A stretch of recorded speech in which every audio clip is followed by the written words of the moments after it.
continuons à parler de l'esprit de Jésus-Christ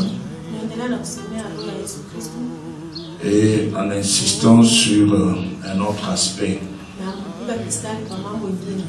Dans toutes nos interventions passées, nous avons insisté sur les caractéristiques. Mais aujourd'hui, nous allons commencer à parler toujours de l'esprit, mais sous un autre angle. Alors pour cela, nous allons lire dans 2 Corinthiens chapitre 5. Et nous prenons le verset 17 jusqu'à 21. C'est dans ce texte que nous allons découvrir cet autre aspect de l'Esprit de Christ qui va nous préoccuper.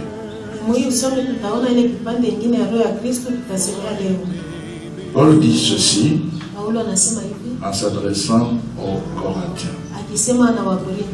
Si quelqu'un est en Christ, il est une nouvelle créature. Les choses anciennes sont passées. Voici, toutes choses sont devenues nouvelles.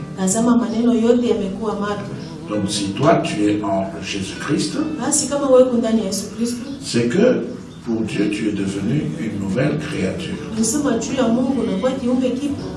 Tu as complètement changé. Tu es devenu une toute autre personne. Paul dit les choses anciennes sont passées sans laisser de traces.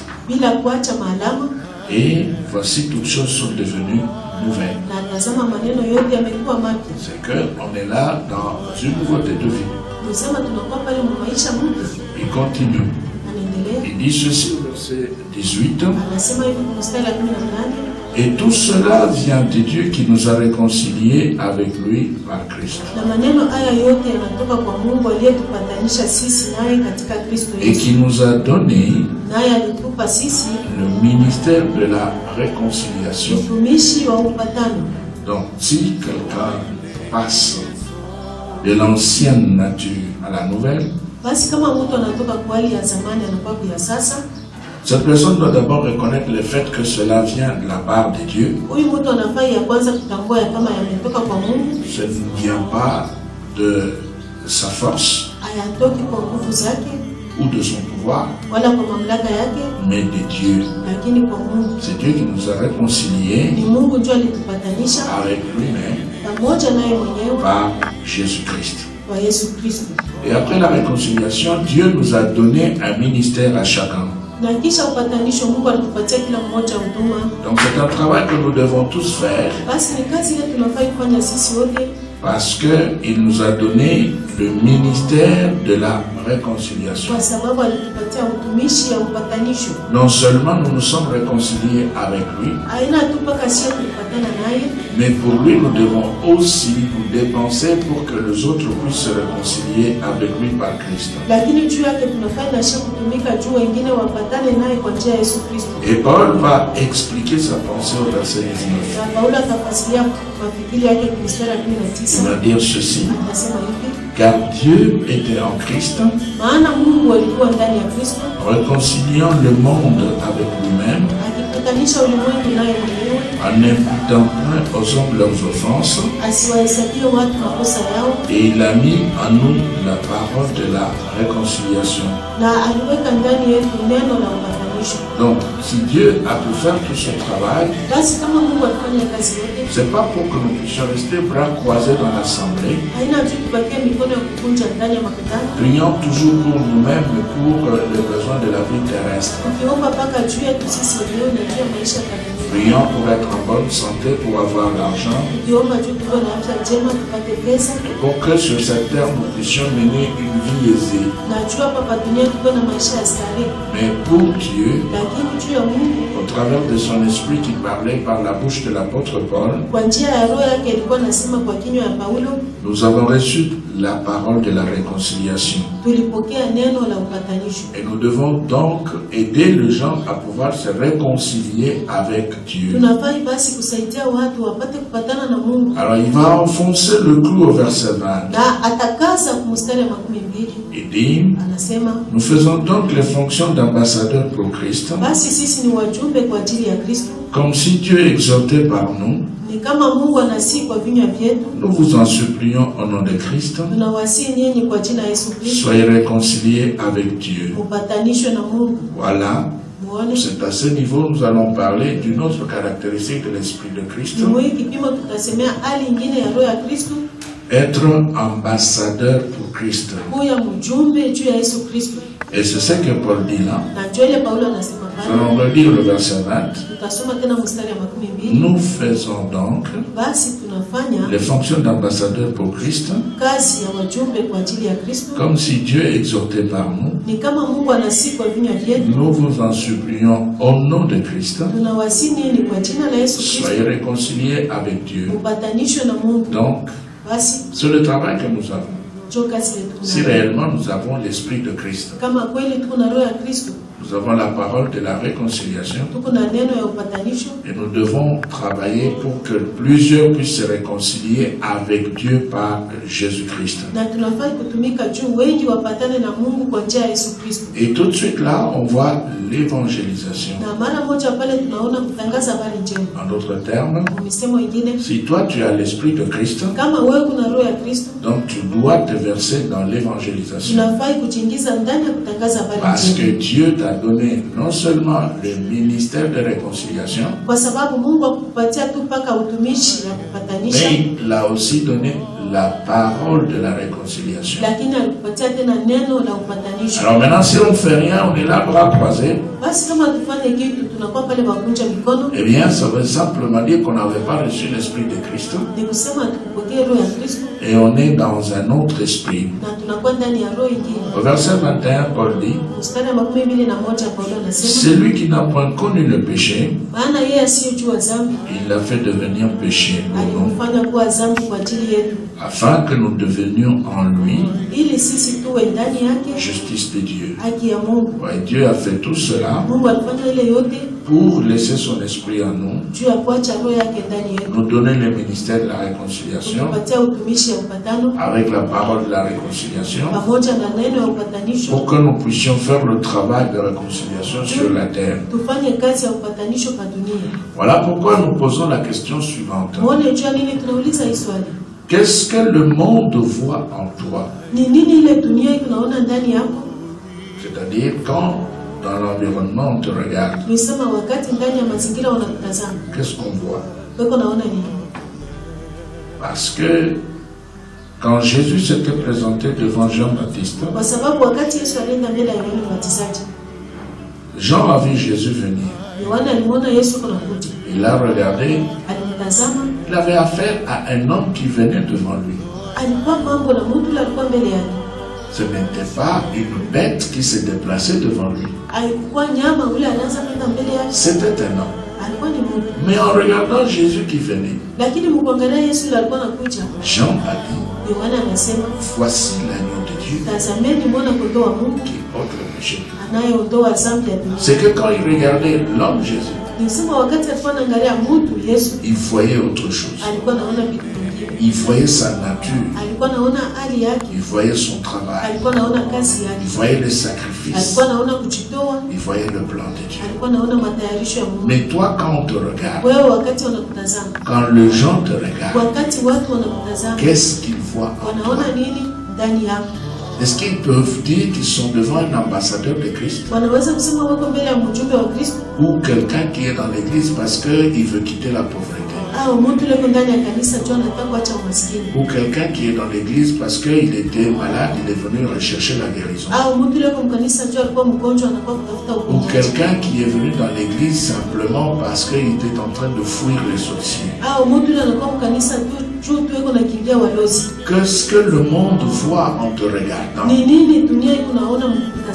Parce que quand on voit, on parle. Alors nous prenons d'abord Jean 1. Et là, nous lisons le verset 29 jusqu'à 31.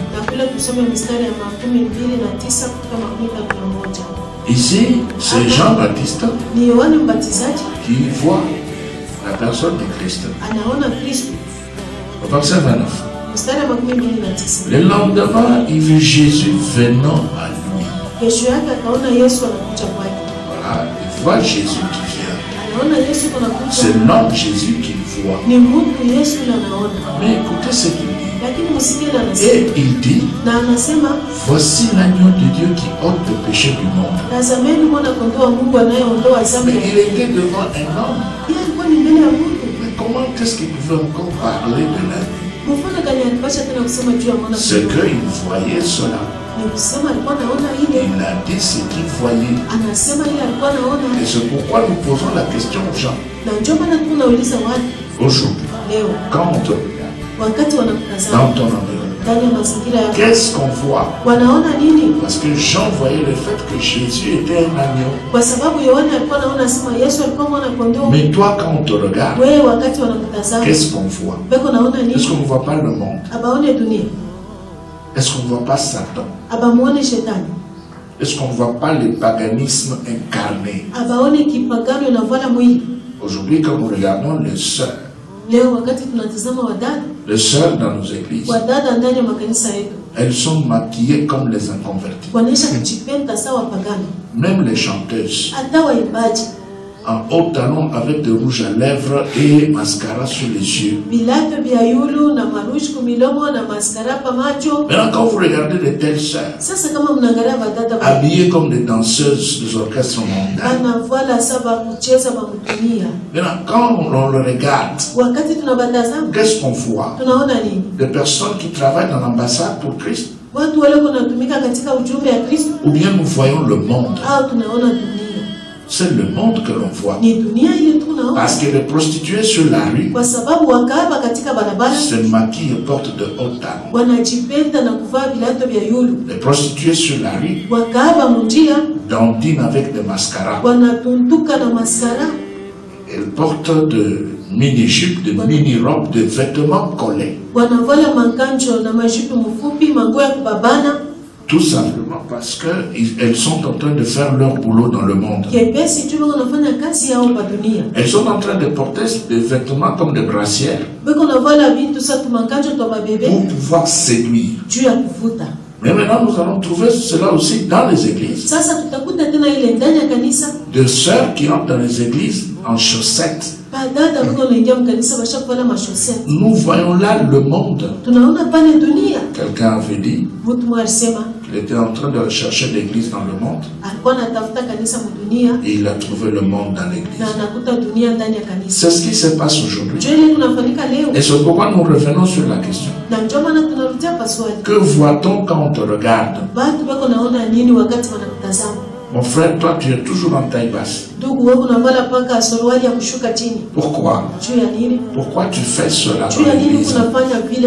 Quand on te regarde, est-ce qu'on a affaire à un ambassadeur pour Christ ou bien on a affaire à un mondain? Et même quand tu ouvres la bouche, toi tu es un spécialiste en répétition de rappeurs. C'est ce qui t'intéresse. Dans l'église, tu ne chantes même pas. Tu n'as même pas le temps d'adorer et de louer. Mais tu aimes la musique mondaine. Maintenant, quand on te regarde, quand on entend, est-ce qu'on peut véritablement dire qu'on a affaire à un ambassadeur pour Christ? Est-ce qu'on peut dire qu'on est devant quelqu'un qui a l'esprit de Christ? Non, on est devant un mondain.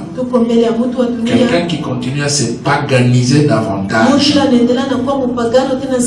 Nous prenons un autre texte dans Jean, au chapitre 16.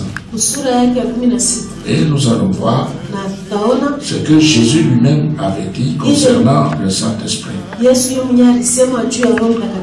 Jean 16. Nous lisons le verset 13 jusqu'à 15. Quand le consolateur sera venu, l'esprit de vérité, il vous conduira dans toute la vérité. Car il ne parlera pas de lui-même, mais il dira tout ce qu'il aura entendu. Et il vous annoncera les choses à venir. Au verset 14, Jésus insiste. Il dit ceci: il me glorifiera parce qu'il prendra de ce qui est en moi et vous l'annoncera. Et tout ce que le Père a est à moi. Et c'est pourquoi je dis qu'il prend de ce qui est à moi et qu'il vous l'annoncera. Voyez ici au verset 14, Jésus définit le ministère du Saint-Esprit sur la terre. Il dit: il me glorifiera. Ça veut dire que le Saint-Esprit, qui est l'Esprit de Christ, va glorifier Christ. Mais toi tu dis que tu as l'Esprit de Christ. Qui glorifies-tu? Quand on te regarde, quand on t'entend dans ton église, qui est glorifié? Est-ce le monde, la chair, Satan ou Christ? Et est-ce qu'on peut véritablement dire qu'on est devant un ambassadeur? Celui qui a l'Esprit de Christ glorifie Christ. Il travaille avec le Saint-Esprit pour que Christ soit glorifié. L'ambassadeur pour Christ glorifie Christ. Il ne fait pas de choses pour sa propre personne. Il a quelqu'un qu'il avait enrôlé et qui doit être glorifié par ses paroles et par ses actes. Malheureusement aujourd'hui, ce n'est pas ce que nous voyons. Les prétendus chrétiens veulent vivre comme des païens. Aujourd'hui, ce sont des danses profanes qu'on a sanctifiées dans les églises. Et on va crier, on va sauter, et cela louange. C'est le monde dans l'église. Quand on regarde l'église, quand on regarde les chrétiens dans l'église, on ne voit pas l'Esprit de Christ, on voit le monde. Et c'est pourquoi il n'y a pas de bénédiction authentique venant de la part de Dieu.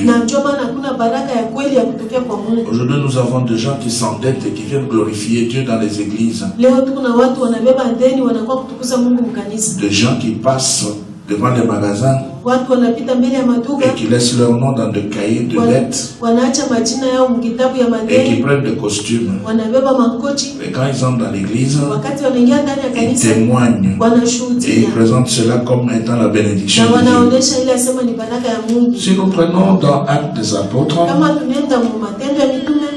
un autre texte qui nous présente une autre situation. Acte 8. Et nous lisons le verset 14 jusqu'à 23. Luc, le médecin qui était avec Paul, celui qui a écrit le livre des Actes des Apôtres, et il nous dit ceci: les apôtres qui étaient à Jérusalem et ont appris que la Samarie avait reçu la parole de Dieu, ils envoyèrent Pierre et Jean. Ceux-ci, arrivés chez les Samaritains, prièrent pour eux afin qu'ils reçussent le Saint-Esprit. Car il n'était encore descendu sur aucun d'eux. Ils avaient seulement été baptisés au nom du Seigneur Jésus. Alors Pierre et Jean leur imposèrent les mains et ils reçurent le Saint-Esprit. Lorsque Simon, donc c'était quelqu'un qui était aussi dans ces milieux-là, mais ce n'était pas un chrétien. Il s'est caché. Mais ce jour-là, l'esprit véritable qui était dans son cœur s'était manifesté.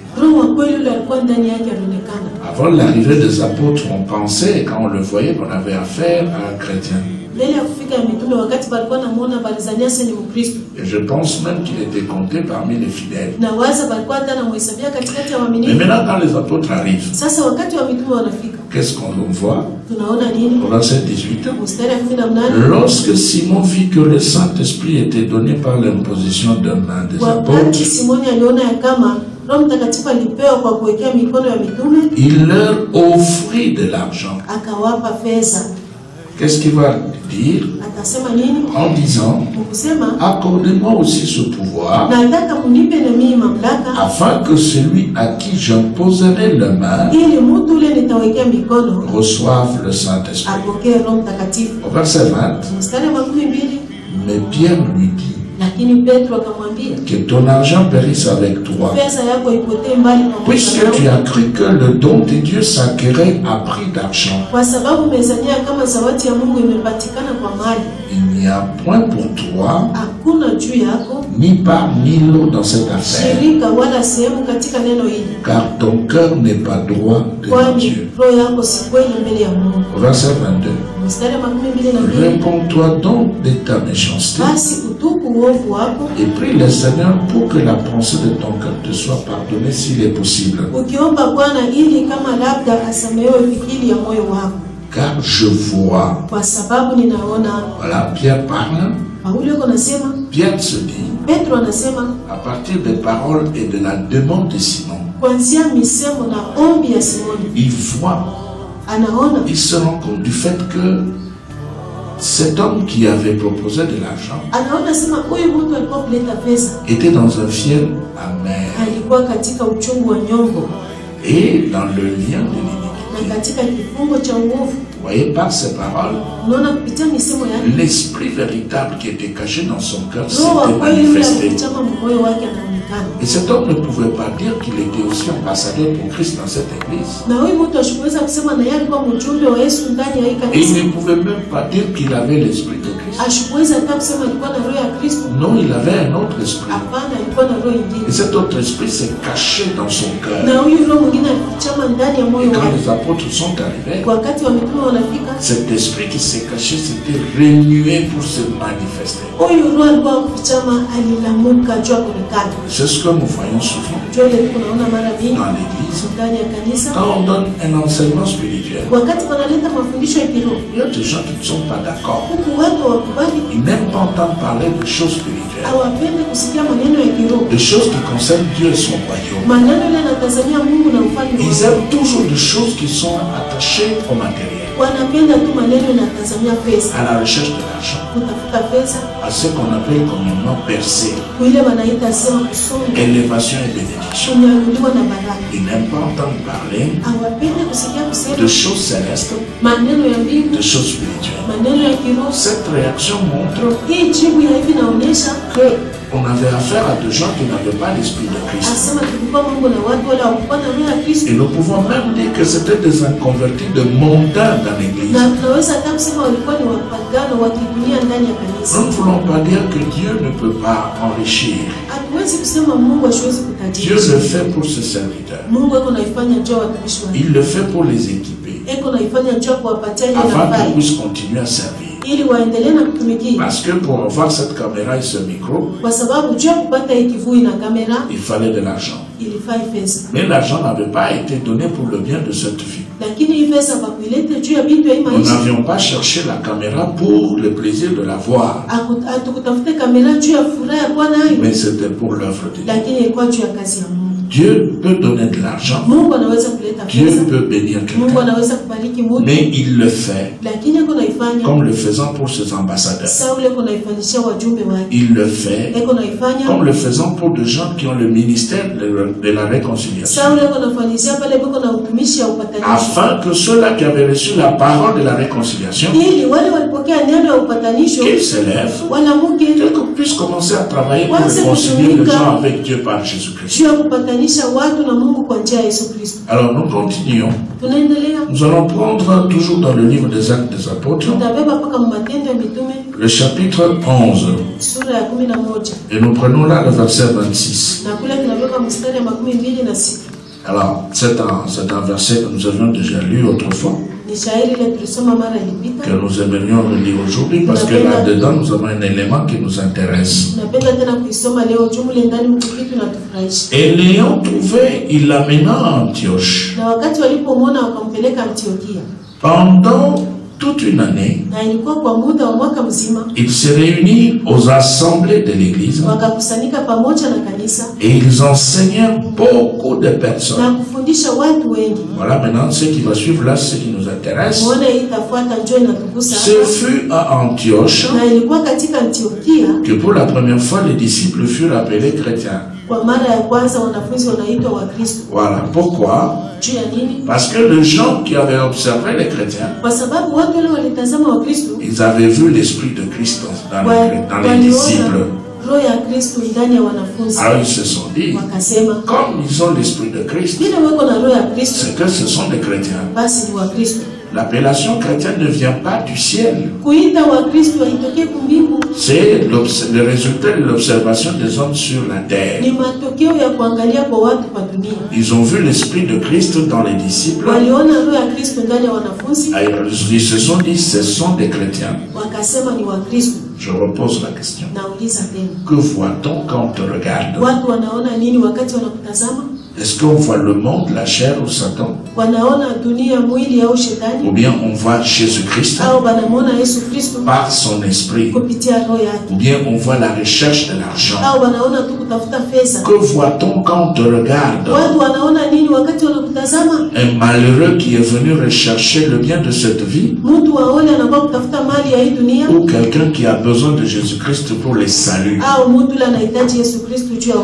Alors nous continuons, nous avons un autre texte à Matthieu. Matthieu chapitre 7. Et nous prenons là le verset 15 jusqu'à 20. Leçon donnée par Jésus-Christ lui-même. Et qu'est-ce qu'il dit? Verset 15. Gardez-vous de faux prophètes.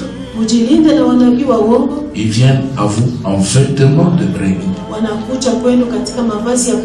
mais au-dedans, ce sont de loups ravisseurs. Vous le reconnaîtrez à leurs fruits. Cueille-t-on de raisins sur des épines ou de figues sur des chardons? Tout bon arbre porte de bons fruits, mais le mauvais arbre porte de mauvais fruits. Un bon arbre ne peut porter de mauvais fruits, ni un mauvais arbre porter de bons fruits. Tout arbre qui ne porte pas de bons fruits est coupé et jeté au feu. C'est donc à leurs fruits que vous le reconnaîtrez. Donc on va reconnaître le vrai chrétien par le fruit. Eh bien, il n'est pas question ici de fruits de la chair.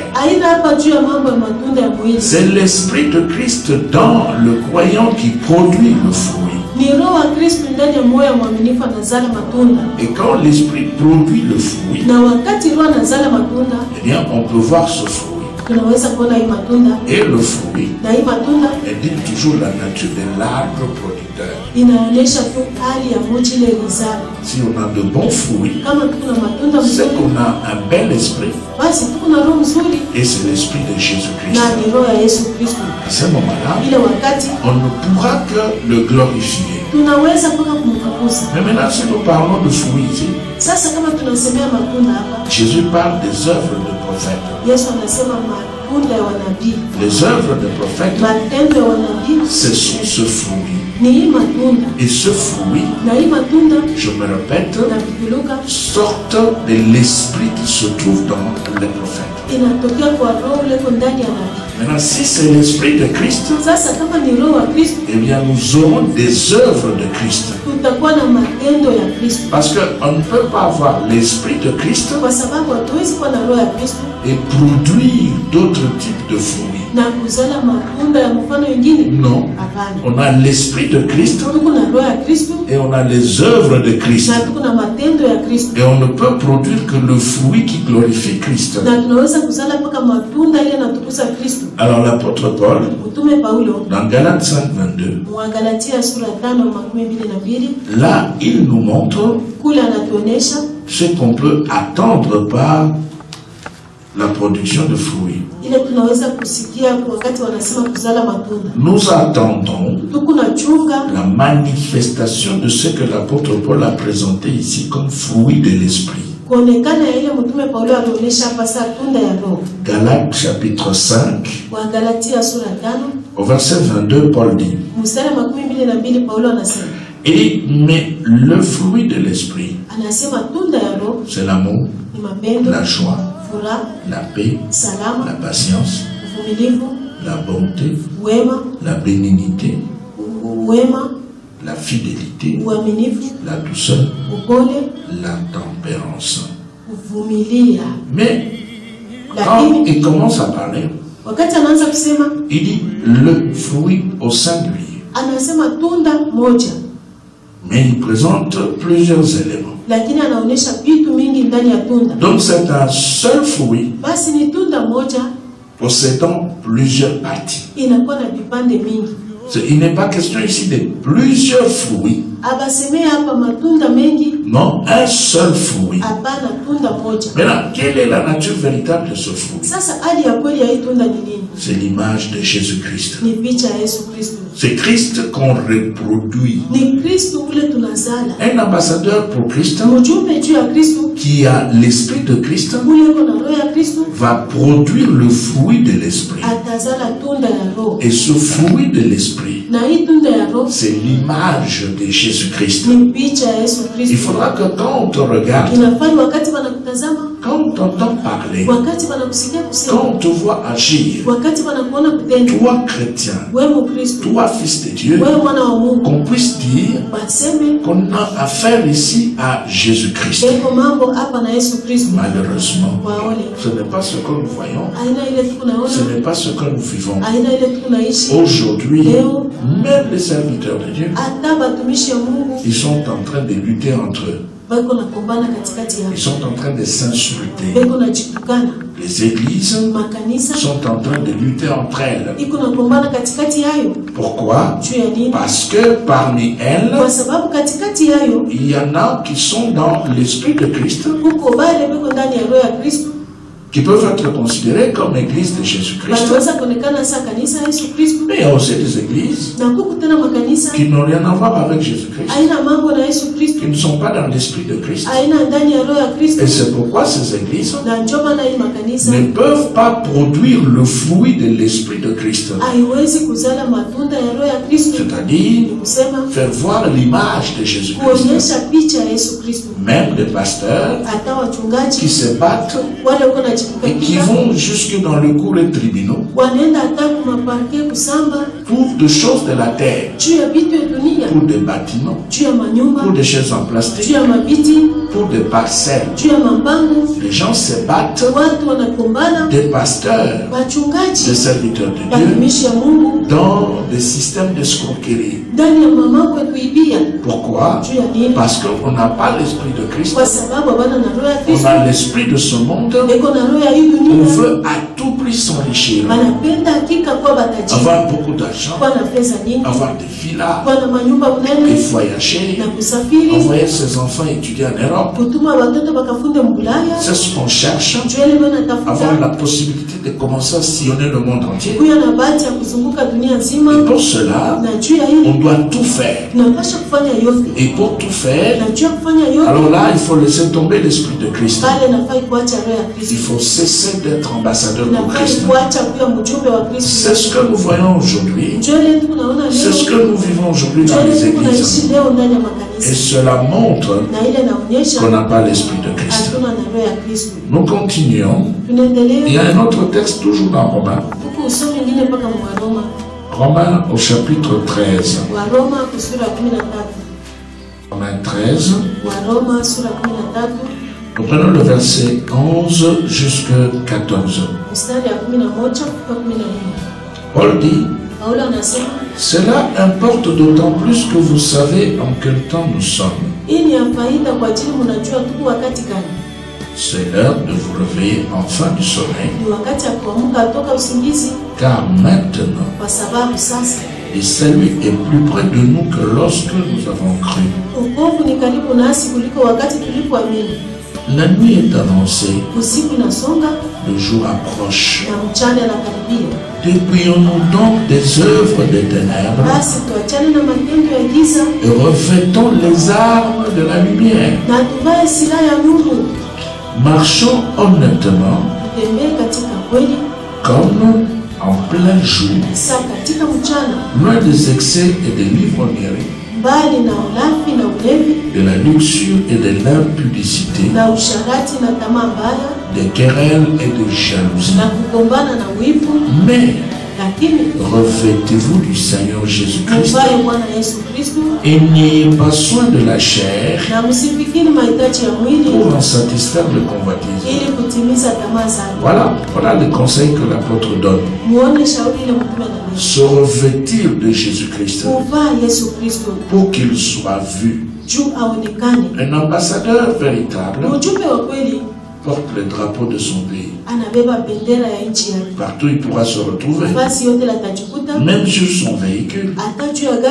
Même sur le bâtiment de son bureau. On va voir le drapeau de son pays. Et pour le chrétien, nous devons nous revêtir de Christ. De sorte que tous ceux-là qui vont s'approcher et qui vont nous regarder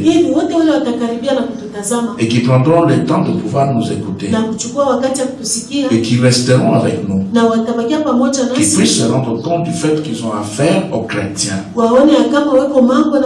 et qu'ils puissent voir Jésus-Christ. Et c'est pourquoi Paul dit, il faut se revêtir de Christ. Or, Jésus-Christ, toujours selon Paul, il est le dernier Adam et le second homme. Et le dernier Adam, comme Paul le dit, est un esprit vivifiant.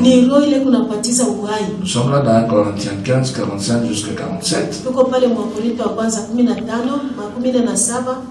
Paul dit, les derniers Adam, qui est le second homme, est un esprit vivifiant. Mais maintenant, comment est-ce qu'on peut se revêtir de l'esprit? Eh bien, c'est par la pratique de la parole de l'esprit. C'est lui qui ne pratique pas la parole de Christ n'a pas l'esprit de Christ.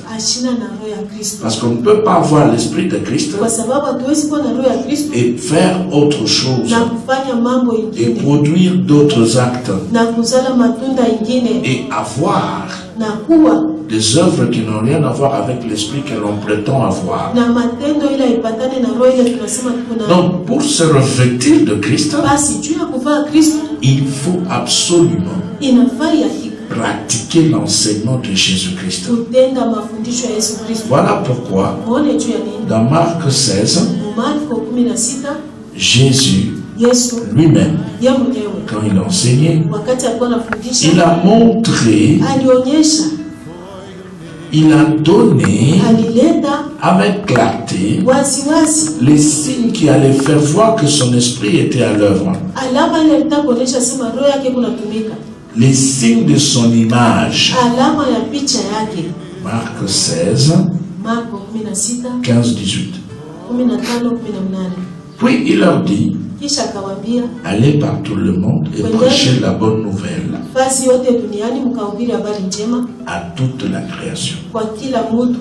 C'est la première chose. Le fait de pouvoir parler de Jésus-Christ. Pour que les gens puissent se réconcilier avec Dieu. C'est ici où se trouve le ministère de la réconciliation. D'abord la parole de Dieu. Et les miracles vont suivre. Mais aujourd'hui, nous vivons le contraire. Quelqu'un qui n'a même pas encore prêché, il commence déjà à produire des miracles. Mais d'où viennent ces miracles? D'un autre esprit qui n'est pas l'esprit de Christ. Parce que l'esprit de Christ commence par l'enseignement de la parole. C'est comme Jésus lui-même le dit. Alors maintenant au verset 16. Celui qui croira qui sera baptisé sera sauvé. Mais celui qui ne croira pas sera condamné. Maintenant au verset 17, Jésus va parler des miracles. Le vrai miracle suivre l'enseignement de la parole de Dieu. Les miracles ne peuvent jamais précéder l'enseignement de la parole de Dieu. Alors Jésus dit, voici les miracles qui accompagneront ceux qui auront cru. Qui accompagneront. Donc les miracles sont derrière. Et toi tu es devant avec la parole. Et toi tu commences avec la parole. Toi tu prêches la parole. Et les miracles vont suivre la parole. S'il n'y a rien, il n'y a rien. Mais toi tu auras déjà prêché. Et ce que tu as fait, c'est ce qu'il fallait faire. Les miracles suivront. Et Jésus dit, à mon nom ils chasseront les démons. Ils parleront de nouvelles langues. Ils saisiront des serpents. S'ils boivent quelques breuvages mortels, il leur fera point de mal. Ils imposeront les mains aux malades et les malades seront guéris. Et Jésus ajoute, les malades seront guéris. Il ne dit pas, ou il ne parle pas avec hésitation. Donc l'esprit de Christ commence le travail par la prédication de la parole pour faciliter la réconciliation. L'esprit de Christ ne commence pas le travail avec les miracles pour que la parole puisse suivre. Non, l'ordre biblique est clair. Celui qui inverse, c'est qu'il travaille avec un autre esprit. C'est qu'il poursuit autre chose. Alors nous revenons sur la question. Que voit-on quand on te regarde? Quand on t'entend parler, quel est l'esprit qui est en manifestation? Quand on t'entend prier, quand on voit ta façon d'adorer, de louer, ta manière de fréquenter ton assemblée, qu'est-ce qu'on voit? Pendant la semaine, les églises sont vides. Parce que les chrétiens n'aiment pas l'enseignement de la parole de Dieu. Les chrétiens ne viennent que le dimanche pour la bénédiction. Et pendant la semaine, ils sont en train de vaquer à autre chose. Même ceux-là qui ont tout le temps, ils préfèrent rester devant la télévision, suivre des séries, etc. Et si vous posez des questions, ils vous diront qu'il n'y a rien à l'église aujourd'hui. Pourquoi? Parce qu'à ce moment-là, dans leur cœur, il y a un autre esprit. Alors pour terminer aujourd'hui, nous allons commencer ce qui sera développé la fois prochaine. Ça se trouve dans 1 Timothée au chapitre 2, le verset 8 jusqu'à 14. Et c'est une question que nous posons finalement dans la pratique. Qui devons-nous suivre? Suivre Christ kumfuata Kristo, ou Paul, au Paulo, ou Christ par Paul. au Kristo kwa njia ya Paulo. Parce que Paul nous dit Kwa sababu Paulo anatuambia qu'il est l'imitateur de Christ. anafuatilisha Kristo. Mais nous voyons Paul Lakini tunaona Paulo revenir sur certains points qui n'avaient pas été développés par Christ. kurudia kwa mambo wengine ile Kristo ashikusema. Et nous prenons un exemple Na tunabeba mfano dans 1 Timothée 2, Timotheo wa kwanza sura ya 2 à partir de 8. kuanzia mstari wa 8. Je veux donc que les hommes prient en tout lieu, Basi ninataka waume waombe kila pahali, en élevant de mains pures, wakinyanyua mikono safi, sans colère ni mauvaise pensée. pasipo kasirani wala ubishi. Je veux aussi que les femmes, Vivyo hivyo nataka wanawake vêtues d'une manière décente, wajipambe mavazi yanayofaa. Paul parle, Paulo anasema vêtues d'une manière décente, wavae mfano inayofaa, avec pudeur et modestie, pamoja na adabu na moyo wa kiasi, ne sépare ni de tresse, si kwa kusuka nywele ni d'or ni de perles, wala kwa dhahabu na lulu ni d'habits somptueux, wala kwa nguo za thamani, mais qu'elles séparent de bonnes œuvres, lakini kwa matendo mema, comme il convient à des femmes qui font profession de servir Dieu. kama inavyopasa kwa wanawake wanaokiri kutumikia Mungu. Que la femme Basi mwanamke écoute l'instruction en silence, asikie mafundisho katika kimya avec une entière soumission. na kujinyenyekeza kabisa. Je ne permets pas à la femme d'enseigner, Simumpe mwanamke ruhusa kufundisha ni de prendre de l'autorité sur l'homme, wala kutawala juu ya mwanamume, mais elle doit demeurer dans les silences. lakini kukaa katika kimya, Car Adam a été formé le premier kwa maana Adamu aliumbwa wa kwanza, et Ève ensuite. alafu Hawa akakuya kisha. Et ce n'est pas Adam qui a été séduit, Na aina Adamu alidanganywa, c'est la femme qui, séduite, lakini mwanamke wakati alidanganywa s'est rendue coupable de transgression. aliingia katika hali ya kosa. Alors ici, vous voyez déjà que nous avons affaire ici à l'interdiction de la pastorale des femmes. Hapa mnaona mara moja tutasemeni kutumisha mwanamke au kuhubiri kwa mwanamke. Est-ce qu'une femme qui prêche, Mwanamke iko na ubiri, est-ce que cette femme a l'esprit de Christ iko na roho ya Kristo ou pas? au hapana? Doit-elle prêcher ou ne pas prêcher? Anafai kuhubiri ndio au sivyo? Mais pourquoi est-ce que Jésus n'en a pas parlé? Basi juu ya nini Yesu ashikuisema? Et pourquoi Paul en parle? Na juu ya nini Paulo anaisema? En s'adressant à Timothée, Kusema na Timotheo, il lui donne des instructions anampatia maagizo que Timothée devait pratiquer dans sa pastorale. ile Timotheo alipasha kutenda ndani ya kazi yake ya Pourquoi mchungaji. est-ce que Paul lui interdit alors que Christ n'en avait pas parlé? Juu ya nini Paulo anakataza, Kristo yaje kukataza? Maintenant, que devons-nous faire? Basi tunasema nini? Rester dans l'enseignement de Christ Tubakie mafundisho ya Kristo ou suivre Paul qui est imitateur de Christ? au tumfuate Paulo ule kuna mfuata Kristo? Voilà la question Muone swali qui peut-être fera l'objet central de notre vidéo prochaine. ile saa zingine itakuwa ndio mambo ya video ile kunakuja. Pour aujourd'hui, Juu ya leo nous arrêtons là et que Dieu vous bénisse. tunasimamia hapa. Mungu awabariki.